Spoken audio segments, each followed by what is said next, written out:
अस्सलाम वालेकुम दोस्तों, मैं हूं सैयद उमर फारूक। अपने चैनल उमर स्पीक्स की एक और इन्फॉर्मेटिव एपिसोड के साथ आपकी खिदमत में हाजिर हैं। तो दोस्तों, आज की एपिसोड मैंने स्पेशली उन स्टूडेंट्स के लिए बनाई है जो अपनी स्टडीज़ को कंप्लीट करने वाले हैं और बिल्कुल नए फ्यूचर में अपने प्रोफेशनल कैरियर को स्टार्ट करने वाले हैं। और उन यंगस्टर्स के लिए भी ये एपिसोड बहुत स्पेशल है जो अभी रिसेंटली जिन्होंने अपना प्रोफेशनल कैरियर स्टार्ट किया है और बेहतर से बेहतर की तलाश में वो हैं।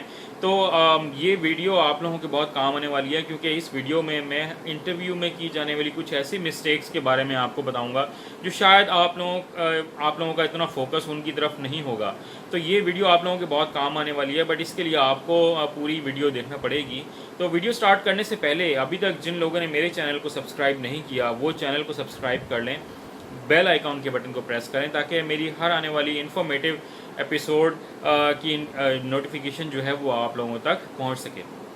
तो जनाब, बात कर लेते हैं इंटरव्यूज़ की। तो डेफिनेटली आप में से कुछ जो स्टूडेंट्स हैं और जो यंग प्रोफेशनल्स हैं वो उनके जहन में इंटरव्यू का नाम लेते हुए कुछ नर्वसनेस आती होगी, कुछ ना कुछ ऐसी बात आती होगी कि पता नहीं इंटरव्यू में क्या होने जा रहा है, इंटरव्यू कैसा होगा, मुझे पता नहीं जॉब मिलेगी भी कि या नहीं, पता नहीं मैं वहाँ पे किस तरह का परफॉर्म करूँगा।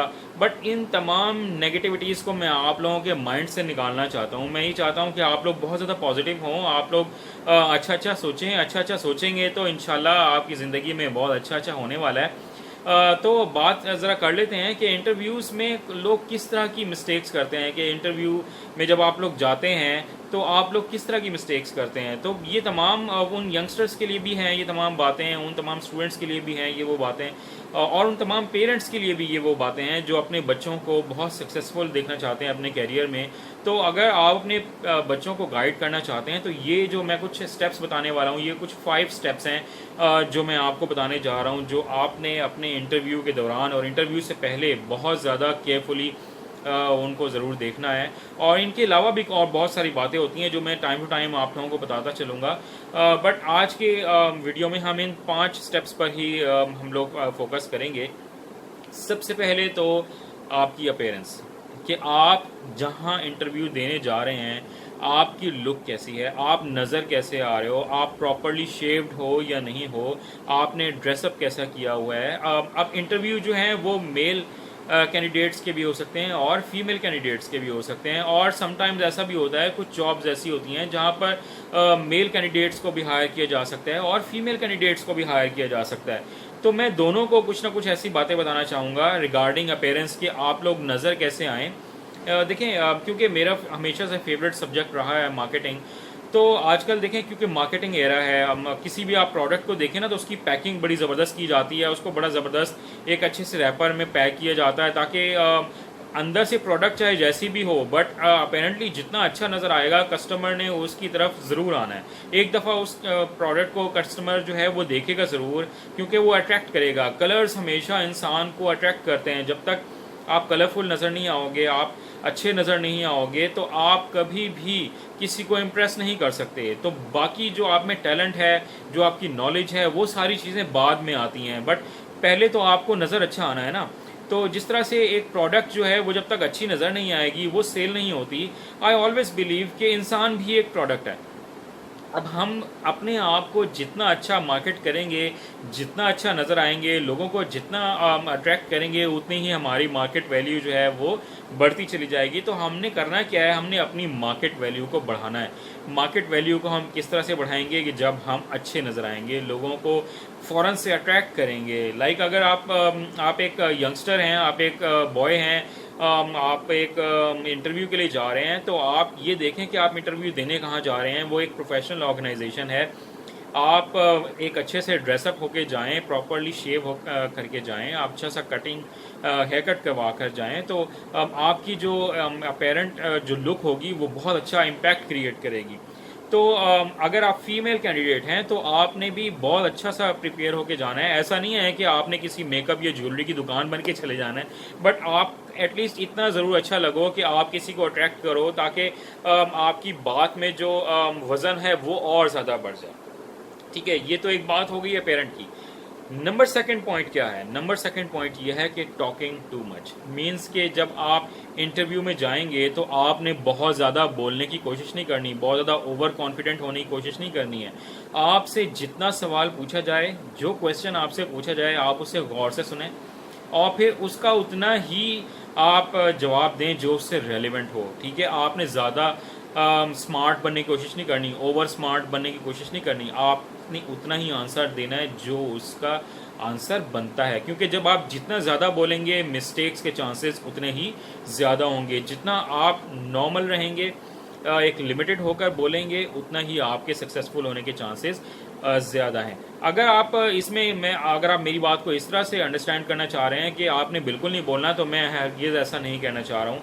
आपने बोलना ज़रूर है, कॉन्फिडेंटली बोलना है, इतना लाउड बोलना है कि जो इंटरव्यू लेने आए हुए हैं लोग, जो पैनल में लोग हैं, उन सबको आपकी आवाज़ जाए। मे बी उनमें से कुछ लोग लाउड सुनते हों, कुछ लोग लाउड ना सुनते हों, तो आपने अपनी वॉइस को इस लेवल तक मेंटेन रहना है कि सब लोगों तक आपकी आवाज़ जो है, आपकी जो वॉइस है, वो सब लोगों तक पहुंच सके। और ज़्यादा बोलने की कोशिश नहीं करनी है, मिड रेंज में रहना है। अगर किसी भी जो इंटरव्यू लेने आए हुए हैं, अगर उनको कोई बात मज़ीद इलेबरेट करवानी होगी तो वो आपसे खुद ही पूछ लेंगे।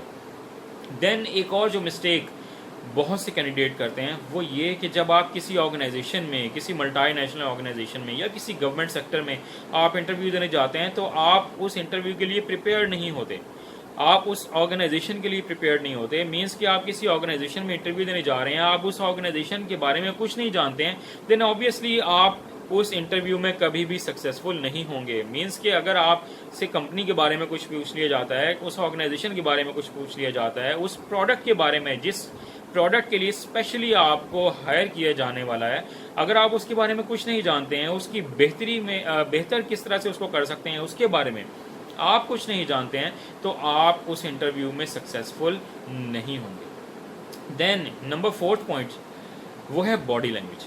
ठीक है, कि आपने बहुत अच्छा ड्रेसअप किया हुआ है, आपकी तैयारी भी बहुत अच्छी है, आप बहुत ज़्यादा ओवर कॉन्फिडेंट भी नहीं है, बट आपकी जो बॉडी लैंग्वेज है अगर वो अच्छी नहीं है, देन ऑब्वियसली आप उस इंटरव्यू में ज़रूर मार खाएंगे।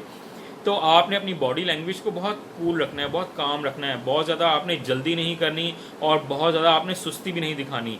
जैसे ही आप इंटरव्यू हॉल में या उस रूम में एंटर होते हैं तो आपका एक इम्पैक्ट पड़ता है कि आप किस तरह की पर्सनैलिटी रखते हैं, आपकी ग्रूमिंग कैसी हुई हुई है।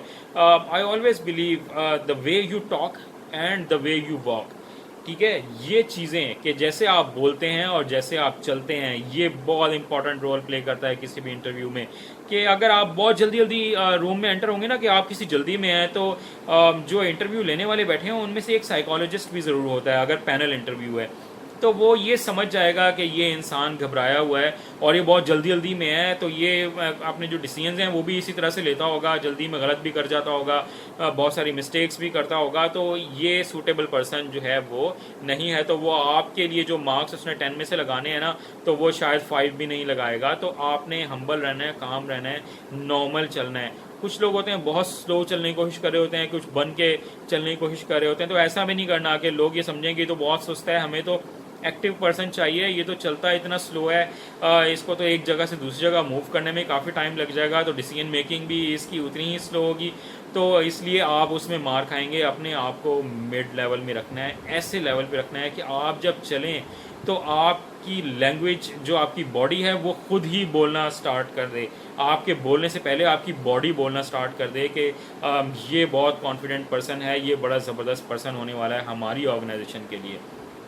देन जो आज का लास्ट पॉइंट है वो है commenting negative about your past job. Means कि अगर आप पहले से एक जॉब कर रहे हैं और आपसे इंटरव्यू में ये क्वेश्चन पूछ लिया जाता है कि आप अपनी इस करंट जॉब को क्यों छोड़ना चाहते हैं, तो आप अगर अपनी जॉब की बुराई करना स्टार्ट कर देंगे, अपनी ऑर्गेनाइजेशन की बुराई करना स्टार्ट कर देंगे, या अपने बॉस की बुराई करना स्टार्ट कर देंगे, या अपनी सैलरी के बारे में बुराई करना स्टार्ट कर देंगे, तो ये आपके इंटरव्यू पे बहुत नेगेटिव इम्पैक्ट डालेगा। आपने अपनी करंट जॉब के बारे में बिल्कुल नेगेटिव कमेंट्स नहीं देने, अपने बॉस के बारे में नेगेटिव कमेंट्स नहीं देने, अपने सैलरी के बारे में नेगेटिव कमेंट्स नहीं देने, ऑर्गेनाइजेशन के बारे में डिससेटिस्फेक्शन बिल्कुल शो नहीं करनी।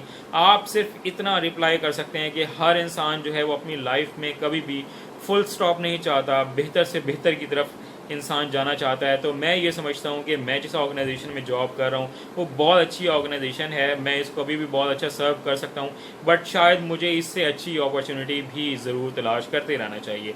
अगर आप नेगेटिव कमेंट देंगे तो वो एक नेगेटिव इम्पैक्ट होगा आपके इंटरव्यू पे।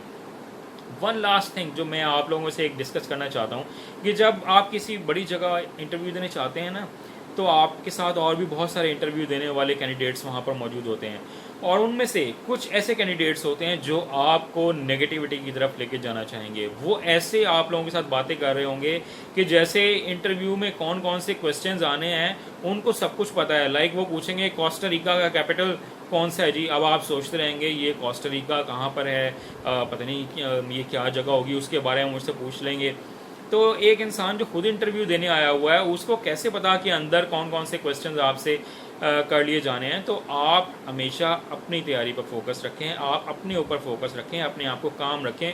कुछ लोग सिर्फ इसीलिए आते हैं क्योंकि उनको पता होता है कि उनमें इतने गट्स नहीं हैं, उनमें इतनी एबिलिटी नहीं है, उनके पास इतनी नॉलेज नहीं है, उनकी इतनी अच्छी पर्सनैलिटी नहीं है जो इस जॉब को डिज़र्व करते हो। तो वो ऐसे लोगों को टारगेट करते हैं कि जो लोग शायद वो जॉब हासिल कर सकते हैं। तो आप लोगों ने उनकी बातें नहीं सुननी, अपने आप पर फोकस रखना है, अपने जो आप तैयारी करके आए हैं उस पर फोकस रखना है। किसी और के सवालों और जवाबों के बारे में नहीं सोचना कि वो क्या कह रहा है, वो क्या कह रहा है, अंदर बड़ा सख्त बंदा आया हुआ है, अंदर बड़े नेगेटिव क्वेश्चंस हो रहे हैं, बड़े हार्श क्वेश्चंस हो रहे हैं। तो आपने ऐसी कोई बात जो है वो अपने जहन में नहीं लेके आनी है। आप जस्ट काम रहें, अल्लाह ताला पर बिलीफ रखें, ठीक है, क्योंकि अल्लाह ताला पर आप बिलीफ रखेंगे तो ही आप इस इंटरव्यू में या किसी भी इंटरव्यू में या इवन लाइफ के किसी भी मोड पर आप सक्सेसफुल हो सकते हैं। अपने लिए दुआ करते रहिएगा ताकि आप लोग जब तक अल्लाह ताला से मांगेंगे नहीं तो आपको कोई अच्छी अपॉर्चुनिटी नहीं मिल सकती।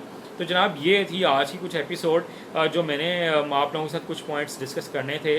उम्मीद है कि आप लोगों को मेरी एपिसोड पसंद आई होगी। कमेंट करके मुझे बताते रहिएगा कि मैं मज़ीद किस तरह की वीडियोस जो हैं वो आप लोगों के लिए लेकर आऊँ। और जनाब पाकिस्तान और पाकिस्तानियों के लिए दुआ करते रहिएगा। अपना बहुत ख्याल रखिएगा। अल्लाह हाफ़िज़।